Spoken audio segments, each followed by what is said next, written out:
फातिमा साहबा, क्या है प्रोग्राम के उस मरले में? जी, तो सुरैया साहबा, अब हमारे सेगमेंट का नाम है पब्लिक सब जानती है, तो देखते हैं आज सुरैया साहबा से पब्लिक क्या जानना चाह रही है। जनाब।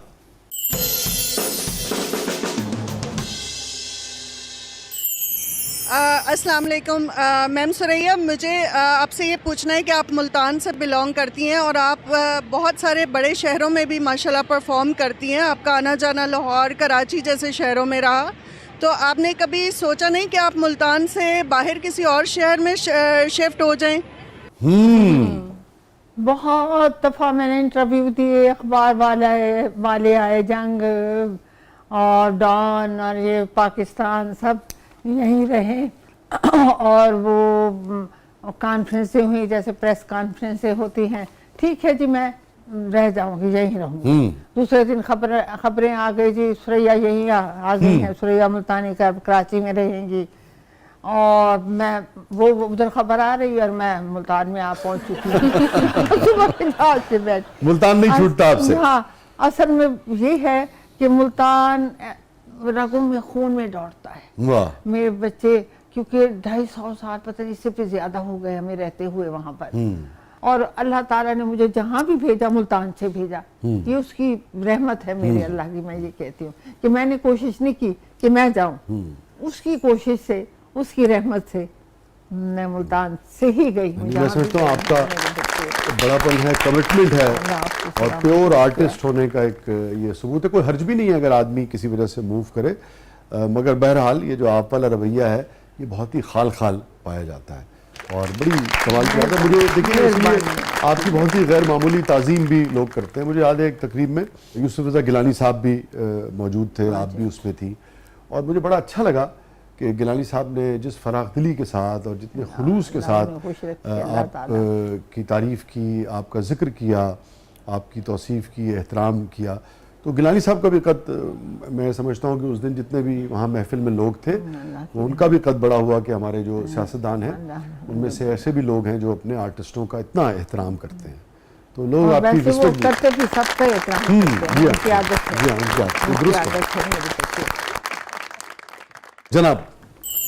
जी अस्सलाम वालेकुम। सुरैया साहिबा, आप इतनी अच्छी गुलकारा हैं, तो आप कहाँ गायब हो गई हैं? आप ज़्यादा काम क्यों नहीं करती? हमें इंतज़ार रहेगा, जल्दी दोबारा आएँ आप। Thank you. अब देखिए, ये वो उस्ताद बुंदू खान साहब वाला ज़माना तो रहा नहीं है। अब तो डायरेक्ट ही सवाल पूछे जाते हैं इसी तरीके से। कुछ नहीं कर सकते। अब दुनिया मुख्तसर हो गई है, बिल्कुल ऐसे साथ मिलजुल। बुनियादी तौर पे बच्ची यही कहना चाहती थी कि मिस करते हैं लोग आपको, तो कम आप काम करती हैं, इसकी क्या वजह? इनकी बड़ी जिंदगी करे हमारे लोगों की, सबकी, अल्लाह ताला। वो ये है कि अब आपको पता है कि रेडियो से काम खत्म हो गया, तकरीबन खत्म हो गया, लाइव ना रहा तो खत्म हो गया। रेडियो से आपको पता है क्लासिकल नहीं होता, टीवी से भी तकरीबन खत्म हो गया। ये हमारे दो चीजें ऐसी थी जो सब लोग देखते थे, ये उससे सुनते थे, उससे देखते थे आंखों से। मेरे शादी बात ये है कि अब जब ये ना रहे, लाइव प्रोग्राम ना रहे, कंसर्ट ना रहे, बड़े बड़े कंसर्ट होते थे जिसमें सभी क्लासिकल गाने वाले हैं, बेहतरीन गज़ल गाने वाले हैं, ठुमरियाँ गाने वाले हैं, काफिये गाने वाले हैं, वो भी ना रहे। अब खाल खाल शादियों पे लोग बुलाते हैं गाने वालों को, उस गाने को भी आप जानते हैं। अब मैं अपने मुंह से क्या कहूँ, जो गाया जाता है गाना, जो लोग अपनी मोहब्बत से और उसको बड़ी खुशी से करोड़ों लाखों दे के सुनते हैं। हम फकीर लोग तो बेचारे 500 में 10, हमारी वही फीस होती थी ना उस जमाने में, 1000, 2000, 500। तो मैं इस वक्त हंसते हंसते बच्चों से कहती हूँ कि काश कि हम इस दौर में होते, वो वाले इस दौर में होते, हम कितने करोड़ कमा लेते।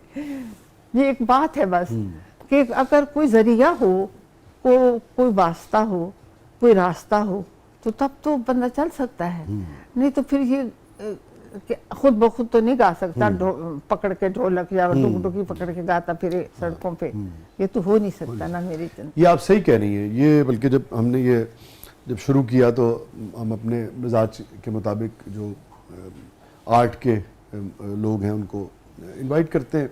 आपको पता है ज़रा चलन मुख्तलिफ हो गया है।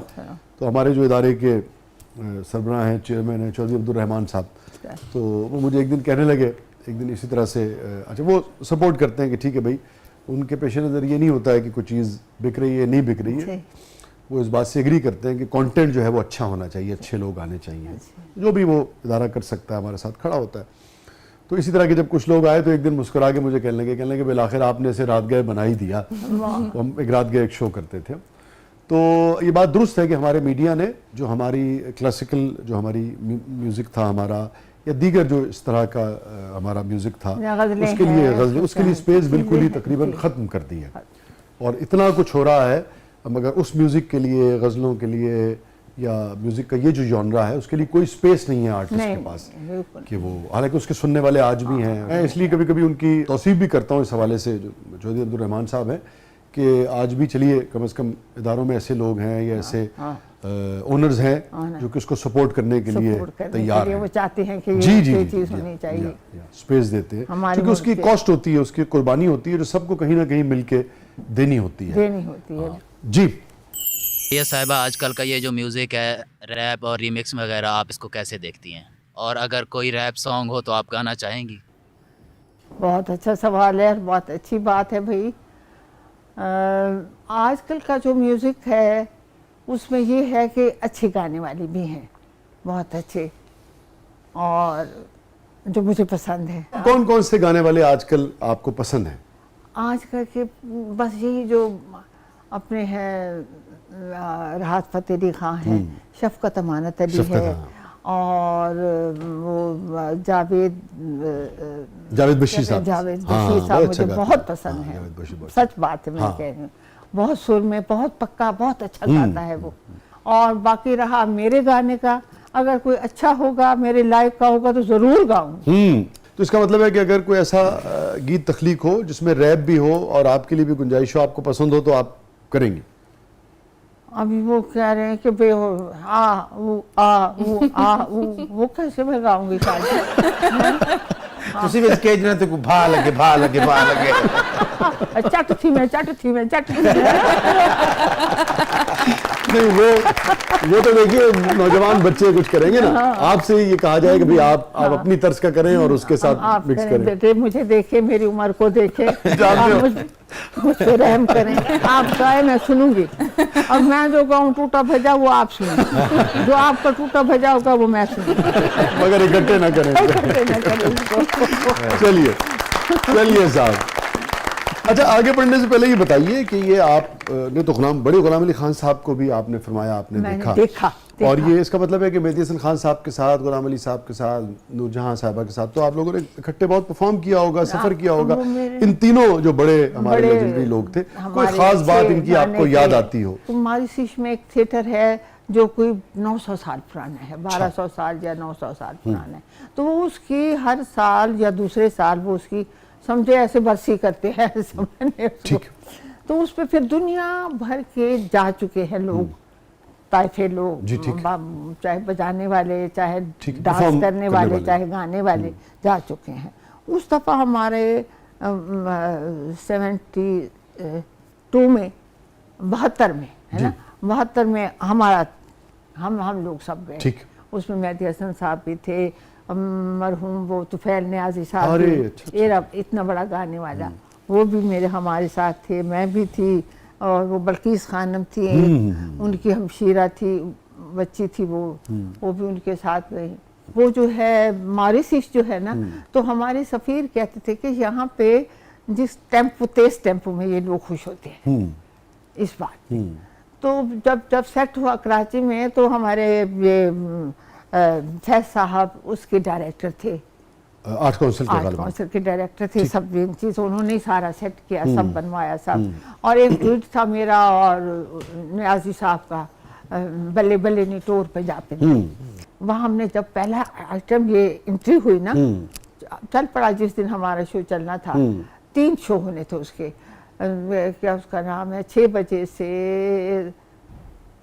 10 बजे तक, 10 बजे से लेके 1 बजे तक, 1 बजे से लेके कोई पता नहीं 3, 2 ऐसे कुछ ऐसे सारा। तो वो जब शादी शुरू हुआ तो वो एंट्री भी आई, मेरी और उनकी आई। उन्होंने वो पगड़ी बांधी और चादर और चोला और वास्कट, खेम खाप की और मैंने भी वही काला घगरा गोटा लगा हुआ, पर्पल पीली मोव जो है, कमीज और कासनी पर्पल वाला। दुपट्टा। शर्म में उनके हाथ पे हाथ भी डाला, आए मैं अपने भाई, वैसे तो हाँ। कोई बात नहीं, हंसते खेलते सारी। तो वो खैर वो अच्छा ही हो गया। तो हम 7 दफा गए, 7 दफा दी, क्लैप होती थी फिर हम जाते वाह। थे, क्लैप होती थी फिर हम तो जाते आगे बढ़ने से पहले जरा फैज साहब को भी, तुफैल न्याई साहब को भी और जरा बल्ले बल्ले याद कर ली थोड़ा जा। बल्ले बल्ले ओ बल्ले बल्ले नी टोर पंजापण दी, बल्ले बल्ले भाई टोर पंजापण दी, जुती खलती मरोड़ा नहीं चल दी, टोर पंजापण दी, ओ बल्ले बल्ले बल्ले बल्ले वे तू ਅਸੀਂ ਤੇਰੇ ਕੀ ਲੱਗਦੇ हाँ ਉਹ ਅਸੀਂ ਤੇਰੇ ਕੀ ਤੇਰੇ ਲੱਗਦੇ, ਕੀ ਉਹ ਤੇਰੇ ਕੀ ਲੱਗਦੇ, ਲੱਗਦੇ। हाँ ਉਹ ਤੇਰੇ ਕੀ लगड़े, ਜਿਹੜੇ रेशमी रेशमी रुमाला वाले, अरे जीते रहो भाई, जीती रहो फातिमा। जी जी हाँ भला ऐसे सब ऐसे चलता है, 5-6 हाँ, सुना दीजिए जरा। वो भूल गए मुझे। जो फातिमा ने याद तो करा। हाँ, ये तो यहाँ हाँ बल्ले बल्ले नी ओ तेरे की लग दे, जेड़े रेशमी रुमाला वाले, ओ तेरे की लग दे। वाह अच्छा ये बड़ा अच्छा रहा।